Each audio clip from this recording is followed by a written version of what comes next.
शादी के ठीक बाद नेहा की सास की तबीयत बहुत खराब हो गई।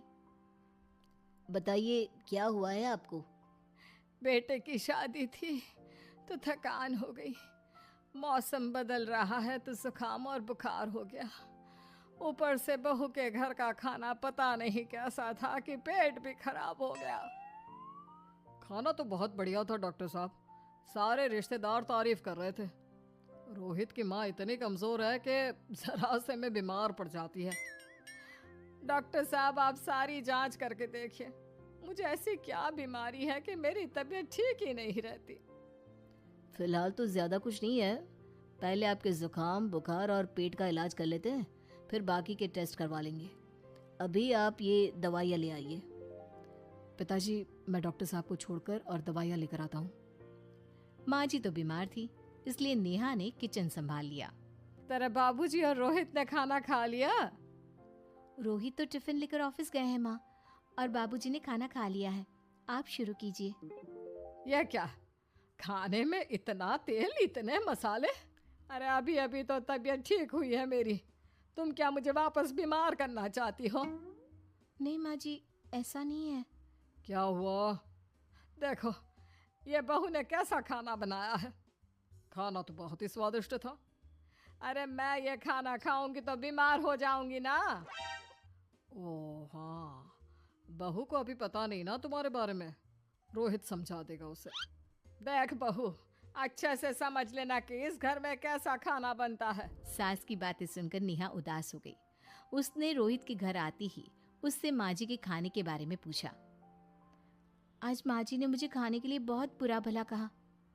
माँ को मसालेदार और तेल घी वाला खाना सूट नहीं करता, वो बीमार पड़ जाती हैं।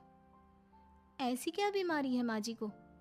पता नहीं, आज तक कई डॉक्टरों को दिखाया, कितने टेस्ट करवाए, लेकिन कोई बीमारी पकड़ में ही नहीं आई। नेहा को कुछ समझ में तो नहीं आया, लेकिन उसने अपनी सास के हिसाब का खाना बनाना सीख लिया। माँ जी आज तो खाना ठीक है ना? खाना तो ठीक है, लेकिन ये मुआ रेडियो क्यों चल रहा है इतनी तेज आवाज में? वो माँ जी मैं अकेले काम करते करते बोर हो रही थी ना, तो टाइम पास करने के लिए चला दिया। तेरा इस टाइम पास के चक्कर में मेरा सर दर्द से फटने लगा है। तेज आवाज से मुझे माइग्रेन हो जाता है। सॉरी माँ जी, मुझे पता नहीं था। तुम्हें जब तक सब पता चलेगा तब तक मैं तो भगवान के पास ही पहुंच जाऊंगी। नहीं नहीं, ऐसा मत कहिए ना माँ जी। नेहा तुम रो क्यों रही हो? आज माँ जी ने मुझे बहुत बुरा भला कहा, मैं तो सिर्फ रेडियो सुन रही थी।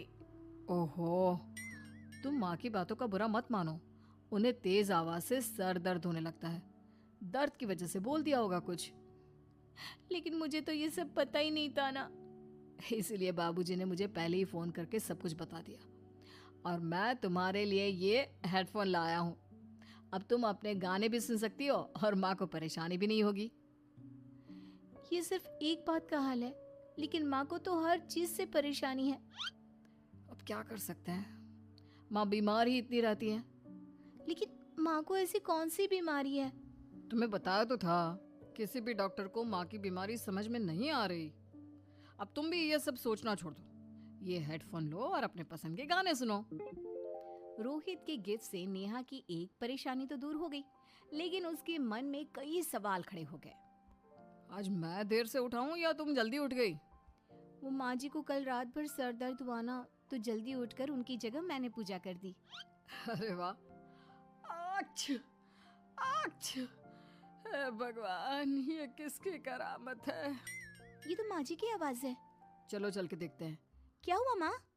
आछ, ये घर में गुलाब कौन लाया? मुझे नहीं पता, मैं तो अभी उठा हूं।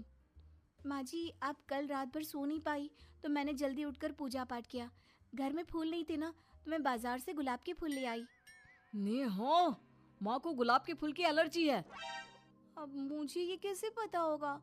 अच्छा, तुझे कुछ पता नहीं तो तू वही काम क्यों करती है जिससे मेरी तबीयत खराब हो जाए? रोहित के बाबूजी, ये बहू मेरी जान लेना चाहती है। माँ जी मुझे ऐसा करके क्या मिलेगा? वो तो तुझे ही पता, लेकिन कुछ तो है। रोहित की माँ बस करो, बेचारी बहू को कुछ पता ही नहीं है, बस इसलिए उससे गलती हो जाती है। जाओ तुम कमरे में। बहू, तुम रोहित की माँ का बुरा मत मानो। वो अपनी बीमारियों से इतनी परेशान है कि उल्टा सीधा बोल देती है। नहीं नहीं बाबूजी, मुझे बुरा नहीं लग रहा, मुझे चिंता हो रही है माँ जी की बीमारी की। ये बताइए कि माँ जी को ऐसी प्रॉब्लम्स कब से होने लगी? शादी के 6-7 महीने बाद से। बाबूजी, और माँ जी किस चीज़ से बीमार पड़ जाती हैं? जब तेज गर्मी हो, ठंड हो या ज्यादा बरसात हो जाए। जब माँ ज़्यादा थक जाए, जैसे दिवाली पर घर की सफाई या कोई फंक्शन हो, या ज़्यादा मेहमानों के आने से घर का काम बढ़ जाए। तेज म्यूजिक, तेज लाइट या ऐसे कोई तेज स्मेल आ जाए। तो माँ जी की ये बीमारी ठीक हो सकती है। कैसे? सब पता चल जाएगा। आप कल माँ जी की टेस्ट रिपोर्ट लेने जाने वाले हो ना? हाँ। तो सुनिए क्या करना है। अगले दिन रोहित माँ जी की रिपोर्ट्स लेकर आता है। माँ, बाबूजी, नेहा। अरे क्या हो गया रोहित? माँ जी की रिपोर्ट आ गई है। कुछ सीरियस है क्या? जिसका डर था वही हुआ। अरे गोल गोल बातें मत कर, सीधी तरफ बता बेटा, क्या हुआ है मुझे? माँ, आपकी किडनी, लिवर सब फेल हो गया है। आपका दिल भी कमजोर हो गया है। डॉक्टर ने कहा है कि आपके पास सिर्फ 1 महीना बचा है। ये क्या बक रहा है? ऐसा हो ही नहीं सकता। मुझे लग ही नहीं रहा कि मैं इतनी बीमार हूँ। लेकिन माँ जी, रिपोर्ट झूठी तो नहीं हो सकती ना? हाँ, माँ को 20 साल की उम्र से बीमारी लग गई थी, लेकिन कोई डॉक्टर पकड़ नहीं पाया और अब ये बीमारियां बहुत ज्यादा बढ़ गई हैं। हाँ रोहित की माँ, तुम्हें याद है शादी के 6 महीने बाद से तुम बीमार रहने लगी थी। अरे लेकिन वो अलग था, मुझे ऐसी कोई बीमारी नहीं हो सकती।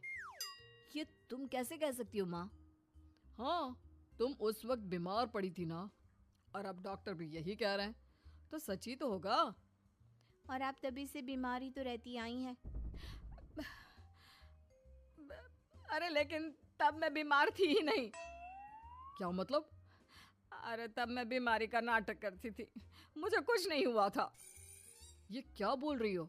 हाँ, घर में इतने सारे लोग थे और सबसे छोटी बहू मैं थी, तो सारा काम मुझे करना पड़ता, इसलिए काम से बचने के लिए मैं नाटक करने लगी। लेकिन आपको अभी भी वही बीमारियां होती है ना माँ? हाँ, अगर नाटक था तो ये प्रॉब्लम तुम्हें अभी क्यों होती है? इसका जवाब मैं देती हूँ। माँ जी कई महीनों तक नाटक करती रही, इसलिए इनके दिमाग ने धीरे धीरे इस झूठ को सच मान लिया और इनका दिमाग उन बीमारियों का एहसास कराने लगा। हैं? ऐसे भी होता है क्या? हाँ माँ जी, इसे प्लेसिबो इफेक्ट कहते हैं।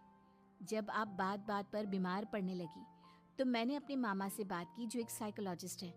उन्होंने बताया मुझे। तो ये रिपोर्ट्स? मैंने झूठी रिपोर्ट बनवाई थी नेहा के कहने पर, ताकि आप सच बताएं। यानी मुझे कुछ नहीं हुआ? नहीं माँ जी, और आपकी इस प्रॉब्लम का भी सोल्यूशन है। हम किसी अच्छे साइकोलॉजिस्ट को दिखाएंगे और आप जल्द ही ठीक हो जाएंगी। वाह बहू, मैंने तुझे इतना भला बुरा कहा और तूने मेरी जिंदगी भर की तकलीफें दूर कर दी। थैंक यू और सॉरी बहू।